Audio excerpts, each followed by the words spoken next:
Dear students, आज हम consumer equilibrium and demand के यूनिट में एक डिमांड का बहुत ही अच्छा टॉपिक जो कि प्राइस रिलेटेड गुड्स हैं उन्हें स्टडी करेंगे। आज हम उन्हें बहुत ध्यान से पढ़ेंगे। जैसे कि आप जानते हैं कि प्राइस रिलेटेड गुड्स, दो तरह के प्राइस रिलेटेड गुड्स होते हैं। एक होता है हमारा सब्सटीट्यूट गुड्स और एक होता है हमारा कॉम्प्लीमेंट्री गुड्स। अब सवाल ये होता है कि सब्सटीट्यूट गुड्स क्या होते हैं। सब्सटीट्यूट गुड्स वो गुड्स होते हैं जो एक के प्लेस पर दूसरा इस्तेमाल हो जाता है ना। जैसे आप गेम्स में देखते हैं बहुत सारे कि एक सब्सटीट्यूट प्लेयर होता है। जब किसी प्लेयर को जो खेल रहा होता है प्लेयर, अगर उसे कोई प्रॉब्लम हो जाती है तो उसके प्लेस पर दूसरा प्लेयर बुला लिया जाता है और उसे सब्सटीट्यूट प्लेयर कहा जाता है, एक्स्ट्रा में रखे जाते हैं। ऐसे ही गुड्स होते हैं, वो गुड जो एक गुड्स के प्लेस पर दूसरा इस्तेमाल हो जाता है, उसे कहते हैं सब्सटीट्यूट गुड्स। जैसे कि आप जानते हैं, टी और कॉफ़ी की बात हम करें, अगर किसी आदमी को चाय पीने का शौक़ है और उसे चाय नहीं मिल रही, कॉफ़ी मिल जाए तो वो कॉफ़ी से काम चला लेगा, या कॉफ़ी का शौकीन है उसे चाय मिल जाए तो चाय से काम चला लेगा। किसी को मैंगो फ्लेवर वाली सपोज़ कर लीजिए कोल्ड ड्रिंक पीनी है, तो अगर उसे माज़ा मिल जाएगी तो माज़ा से काम चला लेगा, और माज़ा नहीं मिलेगी तो फ्रूटी से काम चला लेगा या स्लाइस से काम चला लेगा। तो ऐसे गुड्स कहलाते हैं सब्सटीट्यूट गुड्स। तो बहुत सीधी डेफिनेशन मैंने जो बताया आपको, these goods are those goods which can be use in place of other goods. वो गुड जो एक के प्लेस से दूसरे इस्तेमाल हो जाता उसे कहते हैं हम सब्सटीट्यूट गुड। जैसे टी एंड कॉफ़ी हो गए हमारे, कोक एंड पेप्सी हो गए हमारे। तो ये क्या कहलाएंगे? Tea and coffee, coke and Pepsi, ये हमारे कहलाएंगे सब्सटीट्यूट गुड्स। ठीक बेटा, कोई बात नहीं है। तो these goods which can be use in place of other goods are known as substitute goods. इन्हें हम सब्सटीट्यूट गुड्स कहते हैं। जैसे टी एंड कॉफ़ी है, कोक एंड पेप्सी है।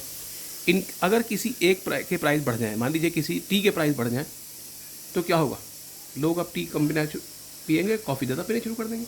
तो प्राइस तो बढ़े ठीक है, लेकिन डिमांड किसकी बढ़ जाएगी? डिमांड बढ़ जाएगी कोक की, बढ़ जाएगी कॉफ़ी की डिमांड बढ़ जाएगी। ऐसे ही अगर बात करें हम, तो in case of such goods when price of one good rise, जब एक गुड्स के प्राइस राइज होते हैं तो जो उसका सब्सटीट्यूट गुड्स होता है उसकी डिमांड क्या हो जाती है?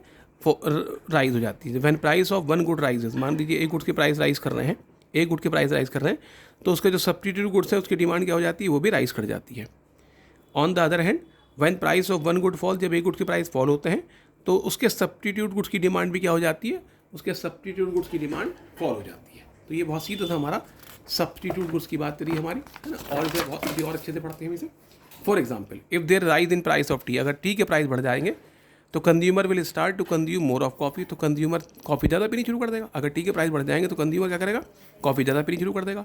जब, है ना, इन place of T by demanding more coffee. ठीक है, तो इससे क्या हो जाएगी? कॉफ़ी की डिमांड, टी की डिमांड क्या हो जाएगी? कॉफ़ी की डिमांड बढ़ जाएगी। As a result demand of coffee rises, coffee की डिमांड राइज हो जाएगी। अब इसका डायग्राम से हम कैसे बनाएंगे? तो डायग्राम से समझते हैं इसको हम, है ना। बहुत अच्छे समझने की कोशिश करते हैं, बहुत सिंपल सी बात है, एकदम समझ में आएगी आपको। डायग्राम पहले हमने ओ एक्स एक्सिस खींचनी, हमने ओ वाई एक्सिस खींचनी है ना। ये ओ एक्स एक्सिस हो गई हमारी, एक ओ एक्स एक्सिस हो जाएगी हमारी, एक ओ वाई हो जाएगी। बहुत अच्छे से आप जानते हैं। तो ओ एक्स एक्सिस ले लिया हमने, demand of T, demand of T ले ली, और ये ब्रैकेट में आ जाएगा इन यूनिट्स में लेनी पड़ेगी। और ये ले लिया हमने प्राइस ऑफ, अब कहाँ का प्राइस लेंगे हम? प्राइस कॉफ़ी का लेंगे, प्राइस ऑफ कॉफ़ी ब्रैकेट में इन रुपया। ये कॉफ़ी का प्राइस ले लिया हमने रुपए में।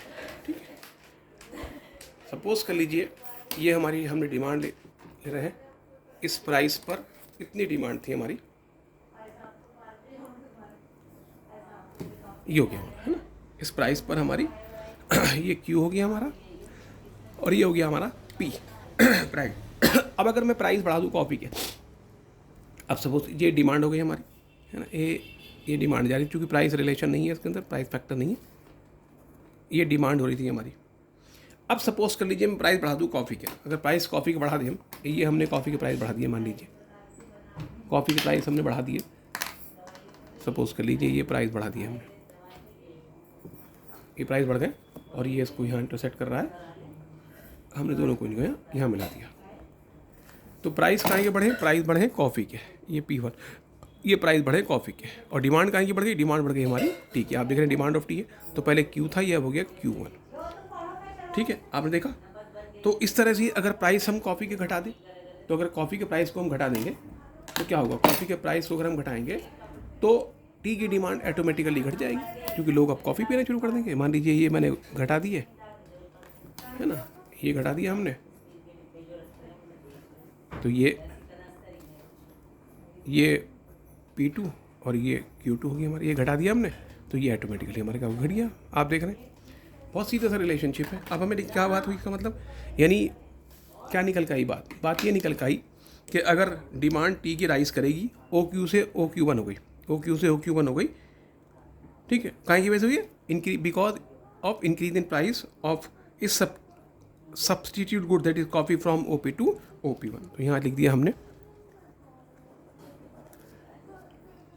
डिमांड ऑफ टी की डिमांड राइज कर रही है, राइज फ्रॉम, कहाँ से राइज करा बेटे, OQ टू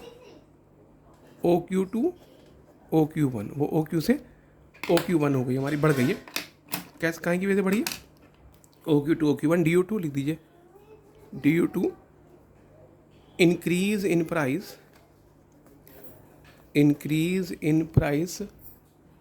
कहाँ का प्राइस बेटे, ऑफ सब्सटीट्यूट गुड्स, क्या है substitute goods, coffee from OP to OP1। ठीक, ये लैंग्वेज हमारी बहुत सीधी से आ गई कि OQ से OQ1 हो गया हमारा, ये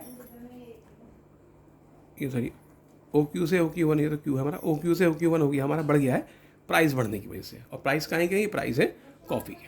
ऐसे ही आप लिख सकते हैं डिमांड ऑफ टी फॉल्स, ये फॉल कर रही है हमारी, घट रही है, फॉल फ्रॉम, कहाँ से फॉल कर रही है, OQ टू OQ से, ये O है, OQ to TO2 OQ2, because of कहाँ की वजह से, DO2 decrease in price of subsidy goods coffee from OP to OP2 हो जाएगा।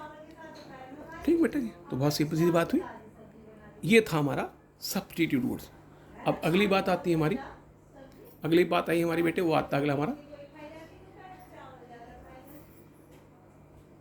अगला गुड्स आएगा हमारा कॉम्प्लीमेंट्री गुड्स। अब कॉम्प्लीमेंट्री गुड्स क्या